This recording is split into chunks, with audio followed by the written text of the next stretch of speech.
Bom, boa noite aos companheiros do plenário, da mesa, aos que estão nos ouvindo ou vendo. Eu represento aqui a chapa do Diálogo e Ação Petista, delegados nacional, representados em 20 estados, cujos responsáveis nacionais junto à organização são os companheiros Luiz Eduardo Guinhaug, a Misa Boito, da Executiva Estadual de São Paulo, e eu mesmo. Aqui em Minas Gerais, nós temos na chapa aqui apresentada o companheiro Joãozinho, do Vale do Aço, o companheiro Beto Cupolillo, deputado estadual, a companheira Sumara, do diretório. Companheiros, Berzoni tem razão. 9 chapas é muita chapa. Não porque não tenha mais diferenças do que isso, mas precisava ter 29 chapas. Em Minas Gerais precisa ter 11. Da nossa parte, há 3 meses, nós lançamos uma carta a todos e a todas, chamando a unidade sobre uma plataforma política que a gente submetia à discussão. Ela está resumida no documento aí apresentado, em 7 pontos. São 7 pontos que a gente submete aos companheiros. Evidente que há diferenças no partido. Mas é verdade que se trata do PED. E no PED vale contar garrafinhas, não é isso? Mas a luta continua. Nós iremos aos congressos estaduais, continuaremos procurando e solicitando os companheiros, porque é evidente que há pontos que justificariam uma construção de diálogo com a coletiva, que é o contrário da fragmentação, que não ajuda o partido, ao contrário. Nós vivemos um estado de exceção há 3 anos.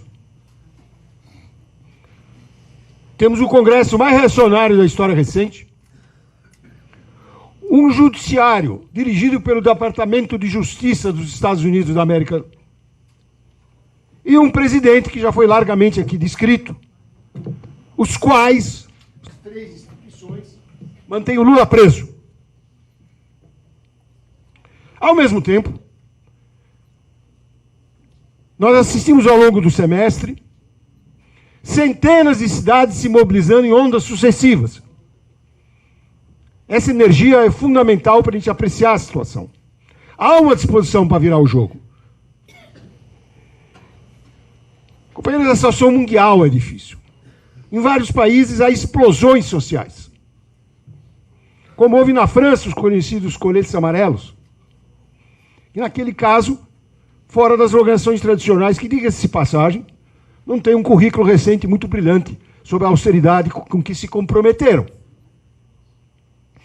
Há um processo de mobilização de tipo revolucionário na Argélia, tipo diferente, muito importante. Aqui no nosso continente, nós temos uma resistência, já foi feita a menção aqui na Venezuela, mas há também um processo contra o imperialismo que avançou no México. Então, estou falando isso para a gente não comprar barato a história que o mundo está indo para a direita e que nós, coitado, estamos sofrendo de uma espécie de gripe espanhola do século XXI. O Brasil precisa do PT, sem algumas ilusões.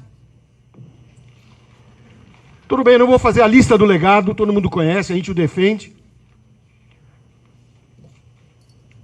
Mas vamos entrar nos problemas logo que precisa. Nós estamos no meio do processo da reforma da Previdência. A bancada, com os problemas que possa ter tido no processo, ainda não acabou o jogo, é bom levantá-los. A bancada foi coesa e unida numa questão, acho que foi a primeira vez na história do PT que a bancada foi coesa e unida sobre a Previdência. Estou errado, Berzoni? Bem, já é um dado importante. Mas, porém, todavia, contudo, 3 governadores do nosso partido, da Bahia, do Ceará e do Piauí, pediram votos aos deputados, não no PT, porque não iam ter, mas aos deputados dos partidos da base aliada dele nos estados. Como é possível uma coisa dessa, meus amigos? Será que esses governadores e os que os cercam não ouviram nada da discussão sobre a conciliação no 6º Congresso, a propósito da nossa experiência no governo federal? Será que não teria um balanço a fazer? Eu me dirijo aqui fraternalmente aos companheiros de Minas Gerais que sabem, como já foi dito, que é difícil a relação com o governo estadual, como muitas vezes é no município com o prefeito. Mas é melhor colocar claramente as coisas na mesa, porque senão o barato sai caro, não é mesmo? Nós estamos propondo que o PT se una para lutar pelo fim do governo Bolsonaro.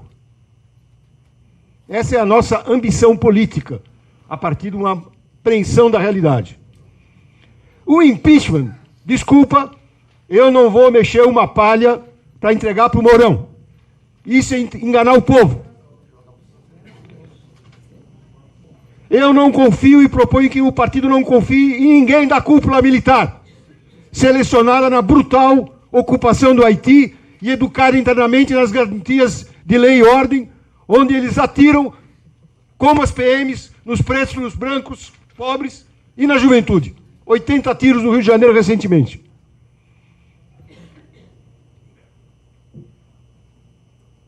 Estou em busca de um atalho para um centro imaginário que vai economizar um duro combate que a gente tem pela frente para organizar. De luta contra o desemprego, de recuperação das empresas estatais. E não é porque eu estou em Minas que eu vou falar da Vale do Rio Doce. Hoje o Valor diz que a Vale gastou 23 bilhões no primeiro semestre com provisões e indenizações. Mas no mesmo primeiro semestre ela lucrou 36 bilhões. Companheiros e companheiras, para eles o crime compensa. E a única maneira de fazer uma empresa desse porte se dedicar não a remunerar os acionistas, mas ao interesse social e nacional, é reestatizar a Vale do Rio Doce. Isso faz parte de um conjunto de reformas que nós precisamos levantar. Reformas que, para se realizarem, necessitam de um governo que tome a iniciativa, que revogue todos e cada um dos decretos Temer e Bolsonaro, além de recuperar os nossos programas sociais que estão sendo desmontados. Que principalmente faça de uma vez por todas a reforma política do Estado. E isso pela democracia, só uma Assembleia Constituinte soberana poderá fazê-lo. Com a legitimidade do novo governo e com Lula livre. Estamos por candidaturas próprias, aonde for possível, nas próximas eleições. Enfrente, sim, senhor, com um programa anti-imperialista, como recomenda o 6º Congresso. Frentes nós só fazemos, específicas e gerais. Mas o partido não deve terceirizar a sua responsabilidade na luta das classes para uma frente ou outra.